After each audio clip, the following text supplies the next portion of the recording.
I use those things that she's taught me and I pour it back into our community. So I use my love of volunteerism, charity, children. I really pour all of those things back into they come out, they are poured out of me and back into the community, because I think it's really important to have strong-willed, educated women. Just because you decide to be a stay-at-home mom doesn't mean that you don't have something to give to your community. We all do. And to be able to pour the kind of knowledge back into our community just makes our community better.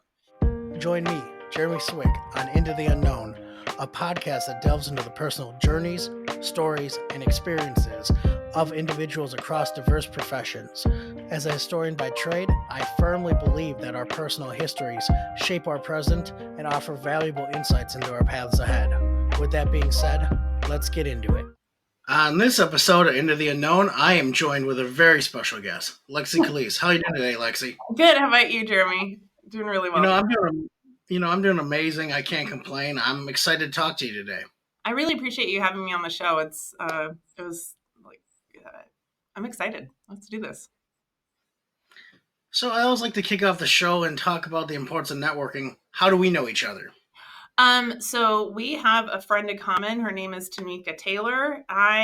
She lives out here in Texas with me, but I know she knows you from living up in Wisconsin. So that's how we met each other. And I think you help her with her podcast too, yeah? Yeah, absolutely. Yeah. Tamika and I actually went to college together. Oh, okay. Yes, that's right. Yeah, so y'all have known each other for a long time. Quite a while. It's funny to look back at some of those pictures. I know I have time hop, and every once in a while, on this day 15 years ago, and I'm like, how was that so long ago? Yes, those photos I get in my Amazon every day, and I look at them. I'm like, wow, okay, yeah, things have changed. So it is fun to look back on those, and they surprise you. So that's great that y'all have known each other for so long. That's special. Oh, Lexie, I wonder a little bit more about you. That comic book issue #1, that origin story. Who's Lexie? So I'll tell everybody. I'm 45, and Lexie lives in North Texas in the Dallas-Fort Worth area. I've actually lived pretty much within the same 3 cities area since 1984. My parents moved up to this area in 84. I went to one of the local high schools, and the school district that my son goes to was the neighboring town. So I literally moved maybe 4 miles from my childhood home. But I've always been a person who has always been giving and caring for other people. I owned and ran a nanny service for 12 years before I had my son. Children,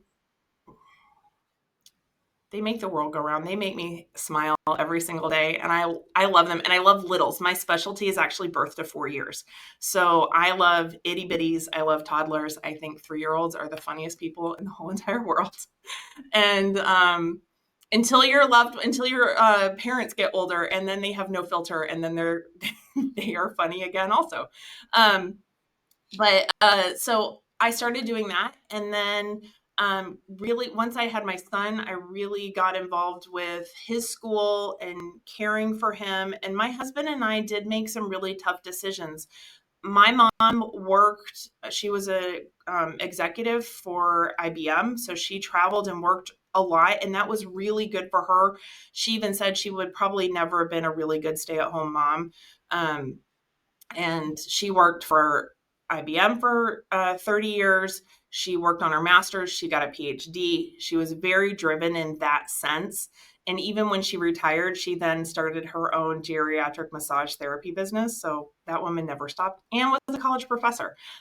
So I had that as a role model. So I still to this day use my mom as a role model. She is one of the most important people in my life and how I've been shaped.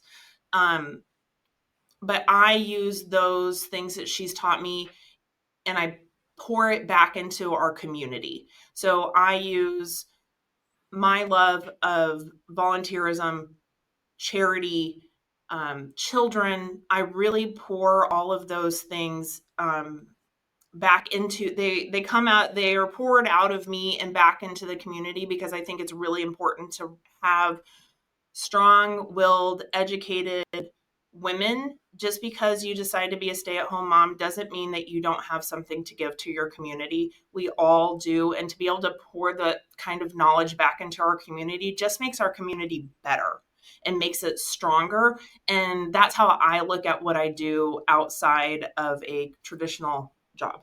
I wear a lot of hats. I do have a lot of jobs, but they just, you have to be willing to have a partner, just like my husband, excuse me, who is very supportive.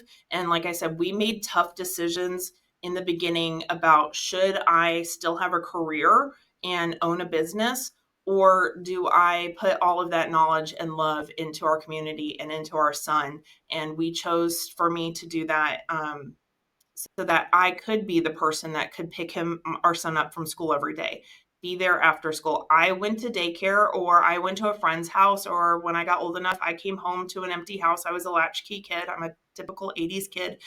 But it was just so important to me to be able to do that for our son, which then has led me to be able to be there for my mom when they need me.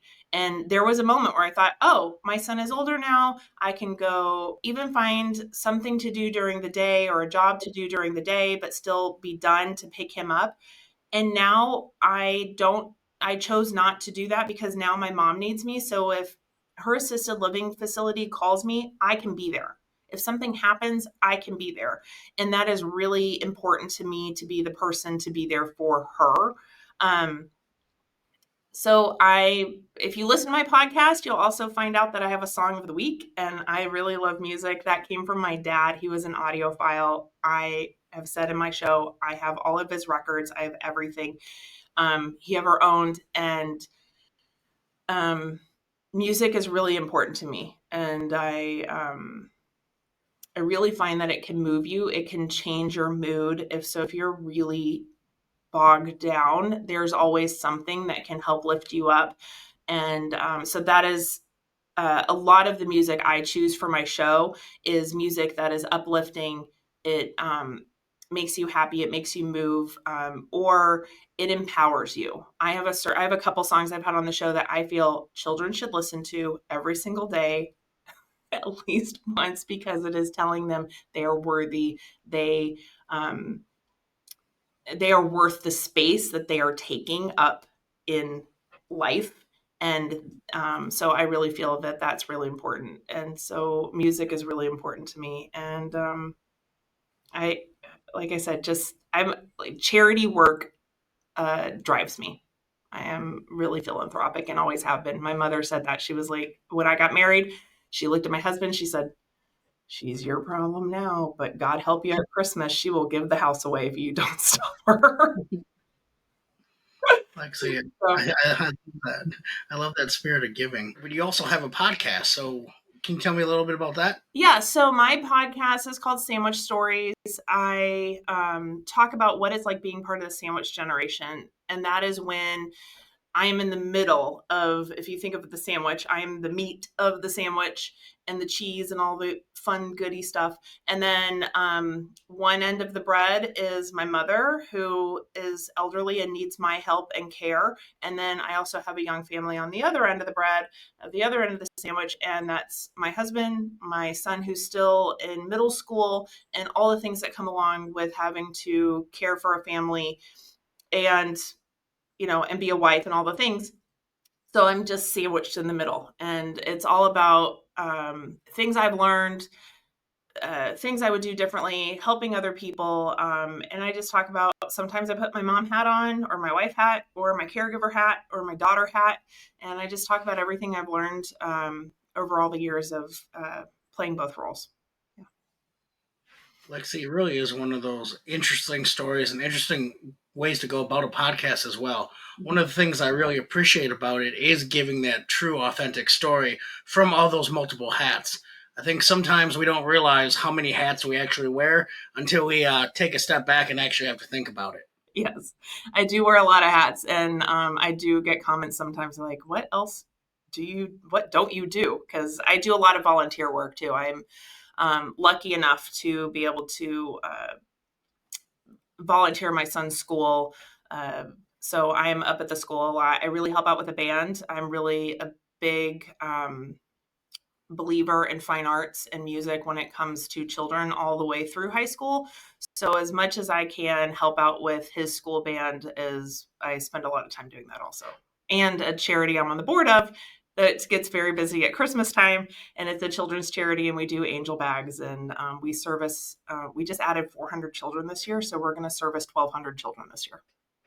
Wow, that's incredible. Yeah. I think one of the things I loved about the podcast as well is the fact that I was part of the sandwich generation, except I was one of the outer pieces. Okay. Growing up, my mom had taken care of her great aunt, and then of course my grandfather as well, who lived with us, or her father, I should say, who lived with us the last several years of his life. And Wow. I have those perspectives from my experiences.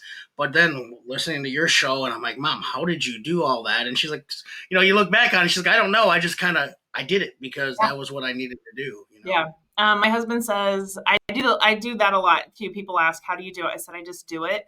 I have found, and my husband says I'm really good at this, almost to a fault, that I can compartmentalize a lot of things really easily. So I can definitely switch quickly and put certain feelings away when I need to put them away. And like I said, sometimes it's to a fault that I can do that. But yeah, you just kind of, as my mother would say, soldier on. You pull yourself up by the bootstraps, and you straighten yourself out, and you keep marching forward, because there's no other way to go. So that's how I look at it.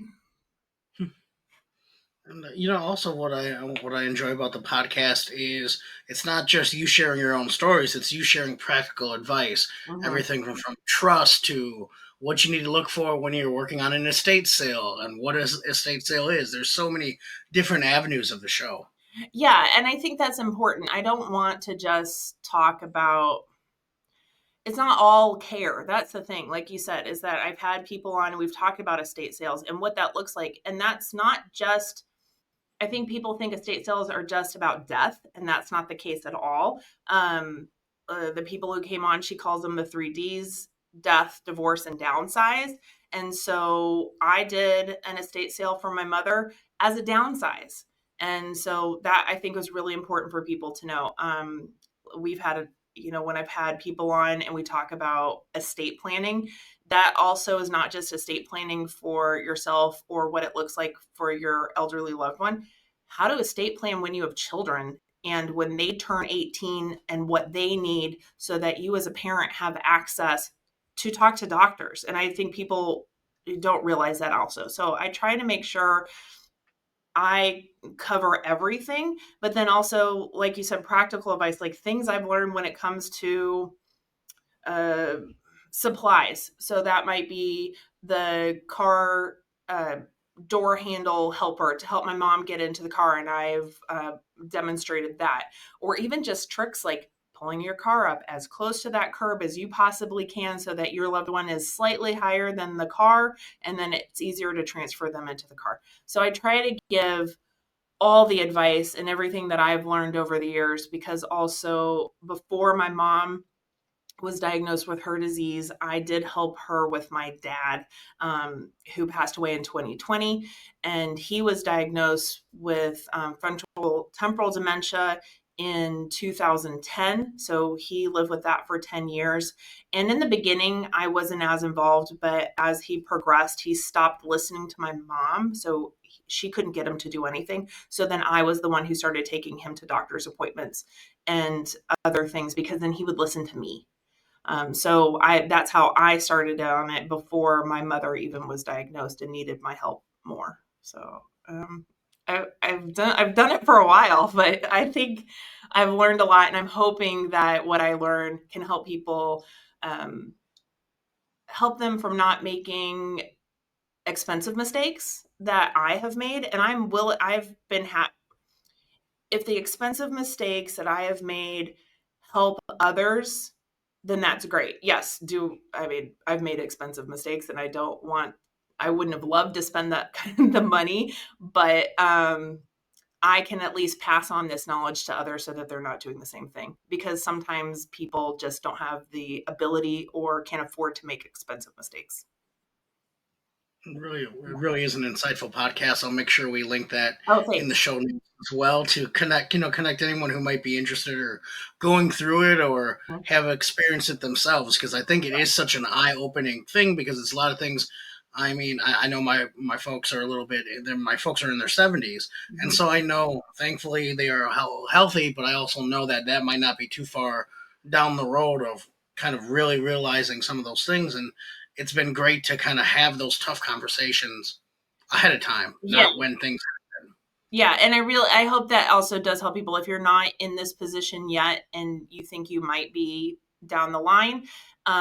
Yeah, to have those tough conversations, but even to have those tough conversations with your spouse and with your family to know what you want. Because God forbid something happened to you, at least everybody, it gets the ball rolling so that where everybody stands.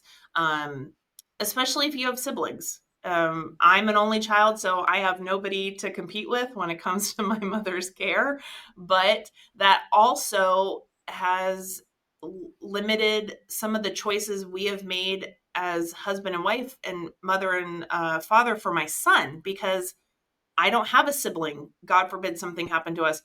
So we've had to have those conversations like, who should be the guardian for our son, knowing that I don't have siblings to lean on. And my husband's sister already has 4 children, and my in-laws are getting older, and they live in the middle of nowhere, and my son doesn't want to live in the middle of nowhere. So it's these kind of conversations that is we've had to be forced to make these conversations too. And I think that's I hope is helpful and like you said, gets the ball rolling for others, whether it's immediate or down the line.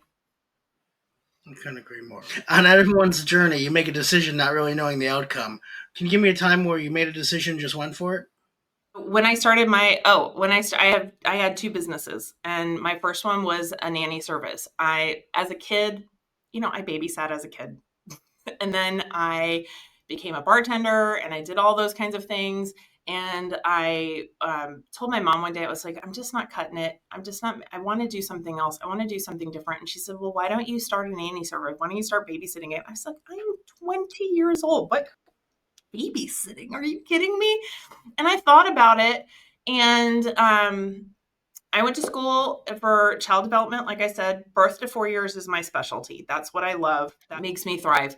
And so I actually put out 2 posters with like the little pull tabs with my phone number on it. One, I knew a local principal, and she let me put it in the break room where all the volunteer moms go, and she let me post it up there. And then there used to be an all women's workout gym in our area, and they let me put it on their little corkboard. And that is how I started my business. Just went for it, I thought, okay, we'll see if anybody calls me. And people started calling me. And after those 2 posters, I never once advertised after that. It was always word of mouth. And like I said, I ran that business for 12 years. It helped me buy my first home before I was ever married. And it, I think that really helped me be able to stand on my own 2 feet and say, you know what? I am accomplished. I can do this. By 26, I owned my own house. That's a big deal. And the second one, after I sold that business, after my son was born, I thought about something else. And he went to a Mommy and Me music class that actually my mom took him to. That was really important. Before she got sick and he was little, she wanted to be the grandparent that was at everything. So she was the one who was like, I'm taking him to Mommy and Me music class. You're not allowed to come. This is our time. I said, oh, okay. Well, that gives me an hour a day. Thank you. And then the owner of that was going to move. But this music program is based in the East Coast. It is really, really, really well run, and you actually have to qualify to be a teacher. Like you have to go to the training, and it's a 3-day training that's 12 hours a day. And in that first day, if they don't think that you're going to make it, they let you go. They're not going to just give it to you just because you paid. And so I decided I'm going to go do the training. I'm going to become a teacher. And then I bought the business from the original owner. And I ran that for 4 years and did that. And then I sold it to somebody else. And so just both of those situations, I just like, all right, we're going to do this. And they turned out really well, but they taught me a lot. Employees, different personality types, parents, clients, how to make sure everything is running well, how to make really hard decisions, especially when it comes to, I learned to not take every job. When I owned the nanny service, that taught me that I am not, to know my worth, how much I was worth an hour, to know it, and how to stand firm with that. Because I would go on interviews and people would ask me, well, you're so much more expensive an hour than anybody else we've interviewed. And I said, well, I will tell you, you get what you pay for. And I know what my worth is. And if you're going to find somebody who's willing to do this job for, at the time, $8 an hour, I don't know. I said, you will get what you pay for with those people. But for me, I am at the time, it was, a while back, $15 to $20 an hour. And I also required that people paid, like if I was driving children around, that included mileage and gas and all those kinds of things, because I was driving my own car. And some people thought it was great and they were really long-term clients, and other people just said, no, thank you. And I said, okay, well, good luck to you. And we move on. So I think having those businesses and just jumping into it, not knowing what was going to happen, taught me so much in life. And it's what I've actually take those lessons and I teach them to my son. And I was like, you have to know who you are, what you're worth, and to not waver. And he gets that a lot. People tell him, like, when he makes a decision, that boy sticks with that decision. And I also try to tell him to not let people hold so much power over him. There's a boy in his class that just drives him insane. And I said, you are letting him own too much of your power. You are letting him own it, and you need to let it go. And you need to not let him own as much of your power as you're letting him have. And I think he's finally gotten it. It's been about 9 weeks into school, and he's finally let that kid go. And I don't hear it every day that so-and-so is bothering, on and on and on and on. I don't hear this child's name. I haven't heard it in probably 3 weeks now. So I think that's really great. Going into it on your own for your business, and like you mentioned, teaching yourself those lessons of what you're worth. And I remember when I started my own business, it was kind of the same. I took literally every job you asked, I said yes. And you start looking back, and you're like, oh my goodness, they just got that for this amount.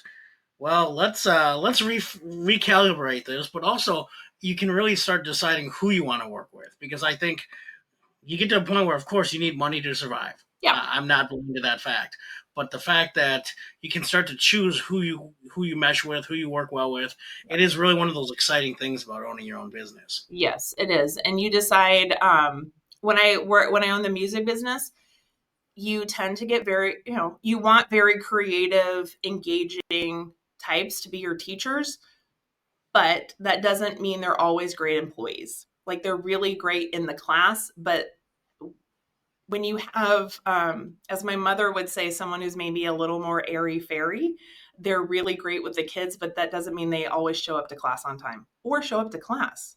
And then you get calls from parents. We showed up and there was nobody there. And so I had one client who had my personal cell phone number. I knew her from town, and she called me one time. She said, she's not here. And I had to put my shoes on really fast. Shelby at the time was still, was young enough, or no, he was old enough. He was in Montessori school. So he was at school. I didn't have to worry about bringing him, and I had to run up there, and I ran that class myself. But, and I had to let that person go because it was, I am very much the kind of person that if I am doing the job, if you are paying me, it is really important to me that you get what you pay for. And I will, so that class, I refunded every single person for that class. That one class, they all got their money back for that class because that's not fair to them. They paid and they expected and they didn't get it. So I gave it back to them. And then we had to find somebody else to take over that class. But, so you learn what works and what doesn't work. And that really gave me, for the next person to interview, what I was really looking for and what I could not accept. You get a feeling of somebody. I had another teacher. She taught piano lessons. She actually had a degree from TCU in piano pedagogy. She was amazing. And then her husband got a job and she had to move, and I cried because she was the best teacher, and I wish I could have cloned her. Sometimes people surprise you, and I'm willing to let people surprise me. I tend to do, even with aides that I hire for my mom, I tend to do a 2-week trial. So they will work and get paid, and we will see after 2 weeks how we mesh, because, I want people to be able to have the opportunity to show me what they're worth and to show me that they can do a good job and not just always make a quick, interview decision. So I think those are things that I've learned from owning those businesses, and it's been really good. I love that. Yeah. So title of the podcast, Into the Unknown. What are you working on now, Lexie? Well, I am on a journey right now of touring and talking about different facilities, and whether that is assisted living, memory care. I'm hoping to find one that's more senior independent living, because I've never done that with my mom. She went from owning a home into assisted living. So I'm going to go around and maybe find some of the more senior independent living. Those tends to look more like apartment buildings, and they have some care or dining opportunities, but a lot of those people are much more independent. And so I would love to tour some of those, but I want to give everybody a real world view of what you're going to get, what you're going to see, what it's going to cost, because like I tell everybody every single day, you don't know what it costs. You think you know, but until you get in there, you don't know. And so that's kind of my journey right now and actually I am trying to meet with my husband's aunt to come up to Wisconsin and maybe tour a couple places up there, because the cost of it here in Texas is definitely going to be a different price than what it would be in Wisconsin. And I hope that I would figure a lot of my audience does come from Texas. I know that. So it gives them an idea, but I really want people, as they find me, and who are in other parts of the country, to know what it costs there. I don't want them to think that the assisted living or memory care in Wisconsin is also going to cost $12,000 a month. It may not. I don't know. And so I would love to be able to go around, and that's part of I've talked to my husband about that too. It's like, I might be going away for a weekend and just tour a bunch of assisted livings and just get an idea to bring that idea back. And then yet again, maybe trying it on the East Coast or in California, and just give a good range. So wherever you live and you find my podcast, you'll be able to get an idea. It's not everywhere. I can't. And then I'm also going to try and get into something that's more of on the other end. Like I said, a lot of places are very expensive, but not everybody has the ability to pay these exorbitant prices. And some people end up in Medicaid. And so I'm trying to find a couple facilities that allow Medicaid patients to live there too, and what they look like and what it costs to be there and how you qualify to be able to be a Medicaid patient, because that is completely different. Like, there's a lot of financial constraints that determine whether you can be Medicaid or not. So that's kind of where my path is. I am hoping to bring in some more products that I have used, and some are winners, some are losers. So yet again, so if you're out there and you think you need whatever kind of walker, rollator, wheelchair, whatever it might be, I'm hoping to have some things that I own and can show you why I like them or why I don't use them anymore, just so people know. And then, of course, as things come up, putting my mom hat on. I have an episode coming up about my son is in 8th grade, but that doesn't mean we're not already looking at the next 4 years of high school. So I'm going to talk about that meeting and all the things that I learned from that, because it's scary. I feel like I have to plan my son's life in the next for the next 4 years, the next 2 months. So we'll see. So yeah, I have a lot of things coming down the pipeline, and I really hope that it helps everybody to know and to help, like I've always said, help plan so you can kind of know what to expect, and what maybe to look for when you are touring facilities, because I really think that's important. And that way, if I have the time to go to all these facilities, and it saves people some some time, then great. Or at least or what I see, and then maybe what to look for when you're going on these tours. And whether it's good or bad, what you should look for. So yeah, that's kind of where I'm going. So maybe you'll see me up in Wisconsin and go tour some assisted living facilities. I love it. That'd be great. Yeah. Well, Lexie, I want to say thanks again for taking the time to talk with me today. I really appreciated hearing more about your story, and I enjoy working with you, and it's been great. Yeah, thank you. I really appreciate your time, and this has been nice. I really appreciate you letting me come on your show and talk about me. We'll talk soon. Okay, I'll talk to you soon. Bye. That was another fun episode of Into the Unknown. I truly appreciate you taking the time to listen. And if it provides you any value or entertainment, I would love if you shared it with others, liked, subscribed, and really just help the podcast grow. Again, tell a friend, tell a foe, just anyone who might enjoy hearing some stories of people's own journeys and what got them to where they are today. Till next time.